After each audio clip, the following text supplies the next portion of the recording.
ഈ വീഡിയോയിൽ നമ്മൾ ആദ്യമായിട്ട് പറയുന്ന ഒരു വിഷയം എന്ന് പറഞ്ഞാൽ ഇറാൻ ഇന്ത്യക്കെതിരെ ഒരു അലിഗേഷൻ ഉന്നയിച്ചിരിക്കുകയാണ്. ആ അലിഗേഷൻ എന്ന് പറഞ്ഞാൽ അർബേൽ അർബേൽ എന്ന് പറഞ്ഞ ഒരു ആം എന്ന് പറഞ്ഞാൽ ഗണ്ണാണ്. ഒരു gun AI implemented technologically sophisticated ആയിട്ടുള്ള ലേറ്റസ്റ്റ് ടെക്നോളജി ഇംപ്ലിമെന്റ് ചെയ്ത ഒരു കമ്പ്യൂട്ടറൈസ്ഡ് ഗൺ അത് ഏറ്റവും കൂടുതൽ ഇന്ത്യയിൽ നിന്നാണ് ഇസ്രയേലിലേക്ക് എക്സ്പോർട്ട് ചെയ്യുന്നത് എന്നുള്ള നിലയിലുള്ള ഒരു ആരോപണം. അതായത് ഗാസയിൽ നടക്കുന്ന ഈ ഒരു യുദ്ധത്തിന് ഇന്ത്യയുടെ ഈ ഒരു വെപ്പൺ സപ്ലൈ ആക്കം കൂട്ടുന്നു എന്നുള്ള തരത്തിൽ ആണ് ഈ ഒരു വാർത്ത പബ്ലിഷ് ചെയ്തിരിക്കുന്നത്. അപ്പൊ അതിൽ ഇത് ആക്യുറേറ്റ് ആയിട്ട് ഈ ഗണ്ണിന്റെ പ്രത്യേകത എന്ന് പറഞ്ഞാൽ ഇത് AI ഇംപ്ലിമെന്റഡ് ആണ്, കമ്പ്യൂട്ടറൈസ്ഡ് ആണ്, ലൈറ്റ് വെയിറ്റ് ആണ്, ഹൈ ആക്യുറസി ആണ്. അത് ഗ്രേറ്റർ ആക്യുറസി എന്നാണ് പറയുന്നത്. ഗ്രേറ്റർ ആക്യുറസി എന്ന് പറഞ്ഞാൽ വെച്ചടിച്ച ഗൺ പോയിന്റ് സ്നൈപ്പർ ഷോട്ടിനെ പോലെ എഫക്റ്റീവ് ആയിട്ടുള്ള ഒരു ഗൺ ഷോട്ടാണ് ഇതിന് പോകുന്നത്. അപ്പൊ ഇതുകൊണ്ട് ഇസ്രായേലിന്റെ ഡോമിനൻസ് ഏറ്റവും കൂടുതൽ പവർഫുൾ ആണ്. കാരണം മറ്റേ ഓപ്പോണന്റ് ടീമുകളുടെ കയ്യിൽ, തീവ്രവാദികളുടെ കയ്യിൽ ഇത്രയും സൊഫിസ്റ്റിക്കേറ്റഡ് ആയിട്ടുള്ള ഒരു എക്യുപ്മെന്റ് അല്ല ഉള്ളത്. അപ്പൊ അതുകൊണ്ടുണ്ടാകുന്ന ഒരു വെപ്രാളമാണ്. അപ്പൊ അത് ഇതിനകത്തൊന്നും പറയാനില്ല. ശരിക്കും പറഞ്ഞാൽ ഇത് നമ്മൾ ഡീറ്റെയിൽ ആയിട്ട് പോയി നോക്കിയപ്പോഴത്തേക്കാണെങ്കിൽ ഇതേണ്ട ലാസ്റ്റ് 10 വർഷം കൊണ്ട് ഇസ്രായേലിലേക്ക് ഈ ഒരു പ്രോഡക്റ്റ് ഇന്ത്യ എക്സ്പോർട്ട് ചെയ്തുകൊണ്ടിരിക്കുകയാണ്. അദാനി ഡിഫൻസ് കമ്പനിയാണ് ഇത് കൃത്യമായിട്ട് ഇത് ചെയ്തുകൊണ്ടിരിക്കുന്നത്. ഇത് ഇസ്രായേൽ വെപ്പൺ ഇൻഡസ്ട്രീസ് എന്ന് പറഞ്ഞ കമ്പനിയുമായിട്ട് ചേർന്നുകൊണ്ടാണ് ജോയിന്റ് വെഞ്ചറിൽ അവരുടെയും കൂടെ ടെക്നോളജി ഉപയോഗിച്ചുകൊണ്ടാണ് ഈ ഒരു പ്രോഡക്റ്റ് ഇന്ത്യയിൽ ഉത്പാദിപ്പിക്കുന്നത്. അപ്പൊ ഇത്തരത്തിലുള്ള ഇന്ത്യയും ഇസ്രായേലുമായിട്ടുള്ള ഒരുപാട് റിലേഷൻഷിപ്പുകളും ഒരുപാട് പ്രോജക്റ്റുകളും ഇങ്ങനെ ഇന്ത്യക്കകത്തുണ്ട്. അതൊക്കെ ടെക്നോളജിക്കലി അഡോപ്റ്റഡ് ആയിട്ടുള്ള ഒരുപാട് പ്രോജക്റ്റുകളുണ്ട്. ഗാസയിൽ നടക്കുന്നത് ജനോസൈഡ് ആണെന്നും അപ്പൊ അതിന് ഇന്ത്യയും കൂടെ പങ്കാളിയാണെന്നുള്ള രീതിയിലുള്ള ആരോപണമാണ് ഇറാൻ ഉന്നയിക്കുന്നത്. അതിന്റെ പേപ്പർ കട്ടിങ്സ് ഞാനവിടെ വെക്കാം, നിങ്ങൾ നോക്കിയാൽ മതി. അപ്പൊ ഇതിനെക്കുറിച്ച് പിന്നെ ഇന്ത്യയിൽ ഉള്ള ഹ്യൂമൻ റൈറ്റ്സിലുള്ള ആൾക്കാർ, അതായത് ഈ പാലസ്തീനെ സപ്പോർട്ട് ചെയ്യുന്ന തീവ്രവാദപരമായി ഹമാസ് ചെയ്ത പ്രവർത്തികളെ ഒന്നും ഒരു രീതിയിലും ഗണ്ണിക്കാതെ, അതിനെക്കുറിച്ച് യാതൊരു ബോധവുമില്ലാതെ ഇപ്പം തൽക്കാലം നടക്കുന്ന ഈ ഒരു ഇസ്രായേൽ ഗാസ വാറിനിൽ ഗാസയ്ക്ക് ഉണ്ടാകുന്ന ഡാമേജിനെ മാത്രം ഫോക്കസ് ചെയ്തുകൊണ്ട് എംഫസൈസ് ചെയ്തുകൊണ്ട് പ്രൊജക്ട് ചെയ്ത് കാണിക്കപ്പെടുന്ന ഒരു പിക്ചർ ഉണ്ട്. ആ രീതിയിൽ ഇപ്പൊ അവിടെ പറയപ്പെടുന്ന അത്രയും എണ്ണങ്ങളിലുള്ള കൊലപാതകങ്ങൾ നടന്നിട്ടുണ്ടോ എന്ന് ചോദിച്ചാൽ എനിക്ക് അറിയത്തില്ല. കാരണം ഞാൻ പറയാനുള്ള കാരണം വെച്ചാൽ ഇന്നലെ വരെ അവിടെ കുറച്ച് കുഞ്ഞുങ്ങളുടെ മരണം രേഖപ്പെടുത്തിയിട്ടുണ്ടായിരുന്നു. അപ്പൊ കുഞ്ഞുങ്ങളുടെ മരണം രേഖപ്പെടുത്തുമ്പം ഇത്രമാത്രം ഹൈപ്പോട് കൂടിയാണ് ഇത് വെളിയിൽ വരുന്നത്, ഈ വാർത്ത. അപ്പൊ ഇതിനു മുമ്പ് കുഞ്ഞുങ്ങൾ മരണപ്പെട്ടിട്ടില്ലേ? ഉണ്ട്. പക്ഷെ ഇത്രയും ഹൈപ്പ് വരാനുള്ള കാരണം എന്താണ്? അപ്പൊ ഇതിന്റെ നമ്പേഴ്സ് കൂട്ടുക, സിമ്പതി ക്രിയേറ്റ് ചെയ്യുക എന്നുള്ളതും ഇതിന്റെ ഒരു ഭാഗികമായിട്ടുള്ള വേറൊരു പ്രവർത്തനമാണ്. അപ്പൊ ആ രീതിയിലാണ് അത് പോകുന്നത്. ഒരു ഇന്റർനാഷണൽ അറ്റൻഷൻ കിട്ടാൻ വേണ്ടിയിട്ടും കുഞ്ഞുങ്ങൾ എന്ന് പറയുമ്പോൾ സിമ്പതിയുടെ അങ്ങ് അറ്റമാണല്ലോ. അപ്പൊ ആ രീതിയിൽ ഉപയോഗിക്കാൻ വേണ്ടിയിട്ടാണ് ഈ ഒരു പ്രവർത്തനം നടക്കുന്നത്. പക്ഷേ ഇതിൽ കുഞ്ഞുങ്ങൾക്ക് ഇത്രയും ദോഷം വരുന്നു എന്ന് കണ്ടു കഴിഞ്ഞാലെങ്കിലും ആ ഹോസ്റ്റേജിനെ റിലീസ് ചെയ്തിട്ട് അവർ ലെജിറ്റിമേറ്റ് ആയിട്ട് ഒരു പീസ് ഡീലിന് വന്നൂടെ? എന്തേ വരാത്ത? ഈ കുഞ്ഞുങ്ങളെക്കാളും നിങ്ങൾക്ക് തീവ്രവാദ പ്രവർത്തനം ചെയ്ത് ജയിലിന്റെ ഉള്ളിൽ കിടക്കുന്ന പാലസ്തീനികളായിട്ടുള്ള ആൾക്കാരെ വേണമെന്നാണോ നിങ്ങൾ ആവശ്യപ്പെടുന്നത്? എനിക്ക് മനസ്സിലാവുന്നില്ല. അതുകൊണ്ടാണ് നിങ്ങൾ ബന്ദികളെ വിട്ടുകൊടുത്തോണ്ടാണ് ഇപ്പൊ നിങ്ങൾ ഈ ഒരു സീസ് ഫയറിലോട്ട് സംസാരിക്കുന്നുണ്ടെങ്കിൽ ഇസ്രായേലിന്റെ സൈഡ് കുറച്ചുകൂടെ വീക്ക് ആവും. നിങ്ങൾ ബുദ്ധിപരമായിട്ട് നിങ്ങൾക്ക് ആലോചിക്കാൻ അറിയത്തില്ല. അപ്പൊ അതുകൊണ്ടാണ് നമ്മൾ ഇമാതിരിയുള്ള പോയിന്റ്സ് ഒക്കെ പറയുന്നത്. ഇത് ബുദ്ധിയില്ലാത്തതിന്റെ ഏറ്റവും തെളിവായിട്ടാണ് ഇത് കണക്കാക്കപ്പെടുന്നത്. കാരണം ഈ ആക്രമണം നടത്തി ഈ ബന്ദികളെ പിടിച്ചോണ്ട് പോയതിന്റെ ആ തുടക്കം മുതലാണ് ഈ വാർ തുടങ്ങുന്നത്. അപ്പൊ അതുകൊണ്ട് നിങ്ങൾ ബന്ദികളെ റിലീസ് ചെയ്ത് കഴിഞ്ഞാൽ അതിനുശേഷം നിങ്ങൾ ഈ സംസാരിക്കൂ ഗാസയിലെ കൂട്ടക്കൊലയും അതിനെക്കുറിച്ചൊക്കെ സംസാരിച്ചു കഴിഞ്ഞാൽ നിങ്ങൾക്ക് ഒരു ലെജിറ്റിമസി ഉണ്ട്, നിങ്ങൾക്ക് ഒരു അപ്പർ ഹാൻഡ് കിട്ടും. ഓക്കെ, ഇപ്പം ബന്ദികൾ ആരും ഇല്ലല്ലോ, അപ്പൊ ഇനി ഇസ്രായേൽ സീസ് ഫയറിന് വന്നൂടെ എന്നുള്ള ഒരു നെഗോസിയേഷൻ ടേബിളിൽ അവിടെ നിങ്ങൾക്ക് ഒരു അപ്പർ ഹാൻഡ് കിട്ടും. പക്ഷെ നിങ്ങൾ അതല്ല ഉപയോഗിക്കുന്നത്. അതിന് പകരം നിങ്ങൾ ഈ ബന്ദികളെ ഇങ്ങനെ വെച്ചുകൊണ്ട് അവർ ജീവിച്ചിരിപ്പുണ്ടോ അല്ലെങ്കിൽ അവര് മരിച്ചുപോയോ ഇതിനെക്കുറിച്ചൊന്നും യാതൊരു ധാരണയില്ല.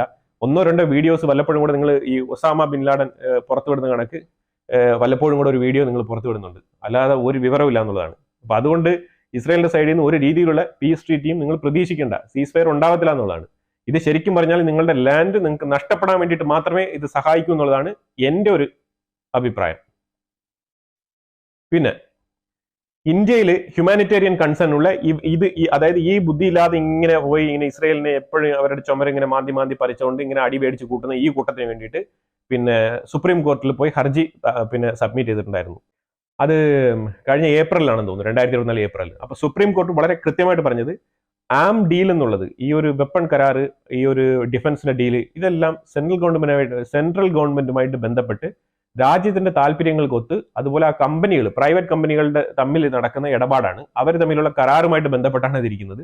അതിന് കോടതിക്ക് ഇടപെടാനൊന്നുമില്ല എന്ന് പറഞ്ഞ് കോടതി ആ പെറ്റീഷൻ തള്ളിക്കളയാണ് ചെയ്തത്. അപ്പൊ അതുകൊണ്ട് വെപ്പൺ തീർച്ചയായിട്ടും അതിന്റെ സപ്ലൈ നടക്കുന്നുണ്ടെന്നുള്ളതാണ്, അതൊരു യാഥാർത്ഥ്യമാണ്. അതിൽ ആശങ്കപ്പെടേണ്ടതൊന്നുമില്ല. എന്തുകൊണ്ട് റഷ്യൻ വെപ്പൺ ഇറാന്റെ ഭാഗത്തുനിന്നും ഹിസ്ബുള്ളയുടെ ഭാഗത്തുനിന്നും കണ്ടെടുക്കുന്നില്ലേ? അപ്പൊ അതിനെക്കുറിച്ച് ഇറാനൊന്നും പറയാനില്ല. കൗണ്ടർ ചെയ്യുമ്പം എല്ലാം കൗണ്ടർ ചെയ്യണമല്ലോ. കൗണ്ട് ചെയ്യുമ്പോൾ അതും കൗണ്ട് ചെയ്യണം, ഇതും കൗണ്ട് ചെയ്യണം. അപ്പം റഷ്യന്റെ ഭാഗത്തുള്ള വെപ്പൺസ് ഒരുപാട് അവിടെ കണ്ടെടുക്കപ്പെടുന്നുണ്ട്. റഷ്യ അവിടെ സപ്ലൈ ചെയ്യുന്നുണ്ടല്ലോ, അതിൽ യാതൊന്നും പറയാനില്ലേ. അപ്പൊ അതുകൊണ്ട് വെപ്പൺ സപ്ലൈ ചെയ്യുന്ന പറഞ്ഞാൽ അത് ഇസ്രയേൽ ഇവിടെ ഇല്ലെങ്കിൽ അവർ വേറെ എവിടെയെങ്കിലും പ്രൊഡ്യൂസ് ചെയ്യും. അതിൽ വലിയ ഈ ഒരു അതിൽ വന്നിട്ട് വെപ്പൺ സപ്ലൈ ചെയ്യുന്നതിനെ കുറിച്ച് സംസാരിച്ചിട്ട് കാര്യമില്ല. നിങ്ങൾ അറ്റാക്ക് ചെയ്യാൻ ഇറങ്ങി പുറപ്പെട്ട ആൾക്കാരാണ്, കപ്പാസിറ്റി ഉണ്ടെങ്കിൽ അറ്റാക്ക് ചെയ്യൂ. അല്ലാതെ പകുതി വഴിക്ക് മാറി നിന്നിട്ട് കുറെ പ്രോക്സികൾക്ക് പൈസയും കൊടുത്ത് ഇപ്പൊ നിങ്ങളുടെ കയ്യിലാണെങ്കിൽ പൈസ ഇല്ല. ഇറാന്റെ അടുത്താണെങ്കിൽ പൈസ ഇല്ല കേട്ടോ. ഞാൻ ഇപ്പൊ 2-3 സ്ക്രീൻഷോട്ട് കാണിക്കാം. അവിടെ ഒരു സ്ഥലത്താണെങ്കിൽ ഫുഡിന്റെ ഷോർട്ടേജ്, കംപ്ലീറ്റ് ഫുഡ് പ്രോഡക്ട്സിന്റെ ഷോർട്ടേജ് അതിരൂക്ഷമായ രീതിയിൽ നടക്കുകയാണ്. അതേപോലെ ഗവൺമെന്റ് എംപ്ലോയീസിന് വരെയുള്ള സാലറി വരെ ഡിലേഡ് ആണ് കഴിഞ്ഞ മാസം. ആ രീതിയിലുള്ള പ്രശ്നങ്ങളൊക്കെ അവിടെ നടക്കുന്നുണ്ടാണ്. ഗവൺമെന്റ് എംപ്ലോയീസ്, അതായത് പേറോളിലുള്ള ആൾക്കാർക്ക് പേ ചെയ്യാൻ പറ്റാതെ ഇറാൻ കിടന്ന് വെപ്രാളപ്പെടുകയാണ്. അവർ കാർപ്പറ്റ് എക്സ്പോർട്ടിംഗ് ഒക്കെ ഇപ്പൊ കുറച്ചുകൂടെ അവർ റിലാക്സേഷൻ ചെയ്തിട്ടുണ്ട്.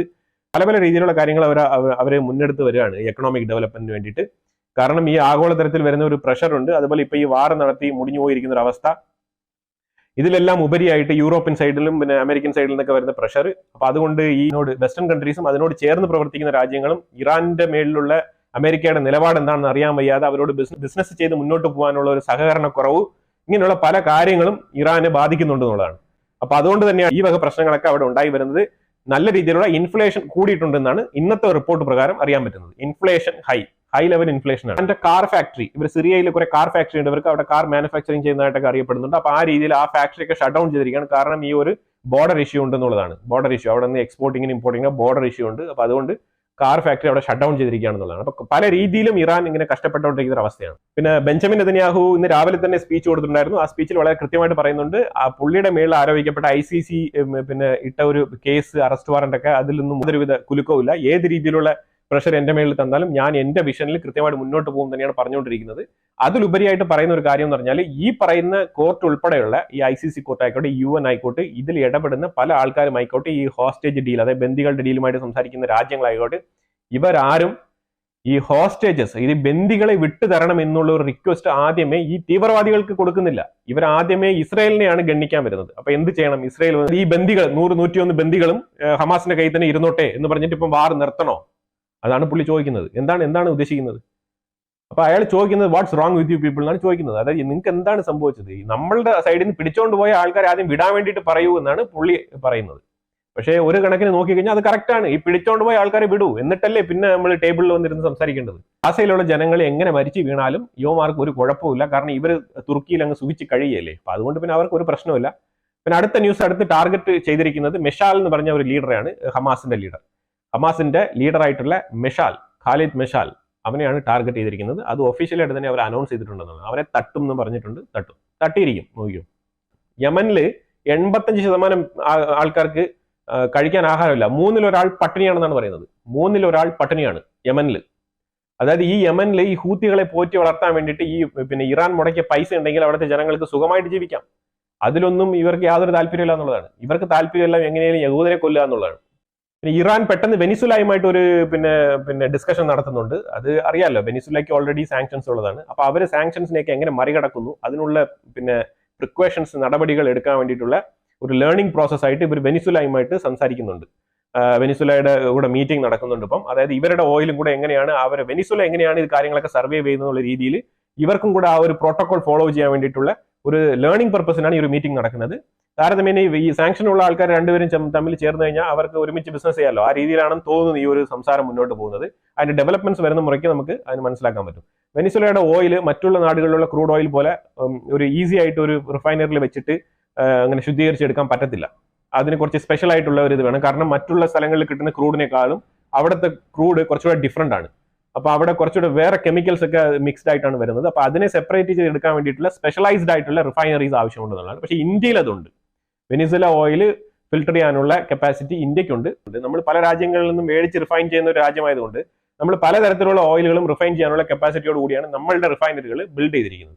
ഇറാന്റെ പ്രസിഡന്റ് പെസസ്കിയാൻ വാറ്റിക്കാനിലെ പോപ്പിന് ഒരു ലെറ്റർ എഴുതിയിട്ടുണ്ട്. അതായത് ഇസ്രായേലിനെ എങ്ങനെയും ഒരു അഗ്രസീവ്നെസ് കുറയ്ക്കാൻ വേണ്ടിയിട്ടുള്ള റെക്കമെൻഡേഷൻ ചെയ്യണമെന്ന് പറഞ്ഞിട്ട് ഒരു ലെറ്റർ എഴുതിയിട്ടുണ്ട്. അത് ഏത് രീതിയിൽ സാധ്യമാവുന്നുള്ള എനിക്കറിയില്ല. ഇറാൻ US-നെ നല്ല രീതിയിൽ കണ്ടംപ്റ്റ് ചെയ്തിട്ടുണ്ട്. അത് ശരിക്കും ഗണ്ണിച്ചിട്ടുണ്ട്. അത് UN-ൽ ഗാസയിൽ ഉണ്ടാകാൻ പോകുന്ന സീസ് ഫയറിനെതിരെ വീറ്റോ ചെയ്തതിനെ കുറിച്ചാണ് അവർ പരാമർശിച്ചിരിക്കുന്നത്. അതിൽ അവരുടെ വിയോജിപ്പ് രേഖപ്പെടുത്തിയിട്ടുണ്ട് US-നെതിരെ. മെയിനായിട്ട് പറയാൻ ഉദ്ദേശിച്ചത് ഇറാൻ പുതുതായിട്ട് ഇന്ത്യക്കെതിരെ ഉന്നയിച്ച ഒരു അലിഗേഷനെ കുറിച്ചാണ് ഞാൻ ഇപ്പം പറയാൻ ഉദ്ദേശിച്ചത്. അതിൽ അർബെൽ എന്ന് പറഞ്ഞ ഒരു ആർട്ടിഫിഷ്യൽ ഗണ്ണിനെ കുറിച്ചാണ് അവർ കൂടുതൽ വറീഡ് ആവുന്നത്. വേറെ അവിടെ ഇസ്രായേൽ ഇടുന്ന ബോംബിനെ കുറിച്ചൊന്നും അവർക്ക് ഒന്നും പറയാനില്ല. ഇസ്രായേലിന്റെ എയർ സ്ട്രൈക്കിനെ കുറിച്ച് അവർക്കൊന്നും പറയാനില്ല. ഇസ്രായേൽ ഉപയോഗിക്കുന്ന F-35 കുറിച്ചൊന്നും അവർക്കൊന്നും പറയാനില്ല.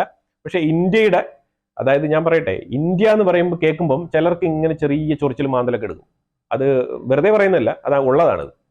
പിന്നെ ഇന്ത്യയെ ഇപ്പം ഈ ഗ്ലോബലി ഇങ്ങനെ ഭയങ്കരമായിട്ട് വെൽക്കം ചെയ്യുന്നത് അത് വേറെ ഒന്നും കൊണ്ടല്ല, ഇന്ത്യ ഒരു മാർക്കറ്റ് ആയതുകൊണ്ടാണ്. കാരണം ഈ 140 കോടി ജനങ്ങളുള്ള ഒരു മാർക്കറ്റ്. ഇട്ടിരിക്കുന്ന ഷർട്ട് ഊരി ആറ്റിന്റെ വരമ്പത്ത് വെച്ച് കഴുകി ഉണക്കി പ്രസ്സിങ് അയണിങ് ഒക്കെ ചെയ്ത് മടക്കി റോഡിന്റെ സൈഡിൽ വെച്ച് കഴിഞ്ഞാൽ നിങ്ങൾക്ക് 100 രൂപയ്ക്ക് വിറ്റിട്ട് പോകാൻ പറ്റുന്ന ഒരു നാടാണ് ഇന്ത്യ. ഇത് തന്നെയാണ് മറ്റുള്ള രാജ്യങ്ങളെ ഇന്ത്യയിലേക്ക് ഫോക്കസ് ചെയ്യാനുള്ള കാരണം. അല്ലാതെ ഇവന്മാരൊന്നും നമ്മളെ അങ്ങ് വലുതായിട്ട് അങ്ങ് ഇങ്ങനെ പൊക്കി വെക്കുന്ന ആൾക്കാരൊന്നുമല്ല. അതൊക്കെ വെറുതെ നമ്മൾ പതപ്പിക്കാൻ വേണ്ടിയിട്ട് പറയുന്നതാണ്. ഇന്ത്യ എന്നൊക്കെ പറഞ്ഞുകൊണ്ട് അതൊക്കെ വെറുതെ പറയുന്നതാണ്. അല്ലാതെ ഇവന്മാരുടെ ഉള്ളിൽ എന്താണെന്നുള്ളത് കൃത്യമായി നമുക്ക് മനസ്സിലാക്കാവുന്ന കാര്യമുള്ളൂ. ഇറാനൊക്കെ കൃത്യമായ നിലപാടുണ്ട്. ഇറാനെ സംബന്ധിച്ചിടത്തോളം ഇന്ത്യ അവർക്കൊട്ടും യോജിച്ച ഒരു രാജ്യമല്ല. ശരിക്കും പറഞ്ഞാൽ ഫോറിൻ റിലേഷൻഷിപ്പ്, അതേപോലെ ഡിപ്ലോമാറ്റിക് റിലേഷൻഷിപ്പ് ഇതൊക്കെ ഉണ്ടാവും. അതിലുപരിയായിട്ട് ബാക്കിയുള്ള ഡീപ്പർ ലെവലിൽ നോക്കിക്കഴിഞ്ഞാൽ അവർ ശരിക്കും പറഞ്ഞാൽ ഇന്ത്യയെ അവർ വെറുക്കുന്നു. പ്രത്യേകിച്ച് പറഞ്ഞാൽ ആയത്തുള്ള ഖൊമൈനി തീർച്ചയായിട്ടും മൾട്ടിപ്പിൾ ടൈംസ് ഇന്ത്യക്കെതിരെയുള്ള സ്റ്റേറ്റ്മെന്റ്സ് ഈ ഒരു ഇടപെട്ട കാലഘട്ടത്തിൽ തന്നെ ഒരുപാട് തവണ റിപ്പീറ്റഡ് ആയിട്ട് ആവർത്തിച്ച് പറഞ്ഞിട്ടുണ്ട് എന്നുള്ളതാണ് നമുക്ക് മനസ്സിലാക്കാൻ പറ്റുന്നത്. ഇതിനെക്കുറിച്ചുള്ള നിങ്ങളുടെ അഭിപ്രായങ്ങൾ കമന്റ് ബോക്സിൽ രേഖപ്പെടുത്തുക, ഷെയർ ചെയ്യുക, കമന്റ് ചെയ്യുക. മറ്റൊരു വിഷയമായിട്ട് വരാം. Thank you so much.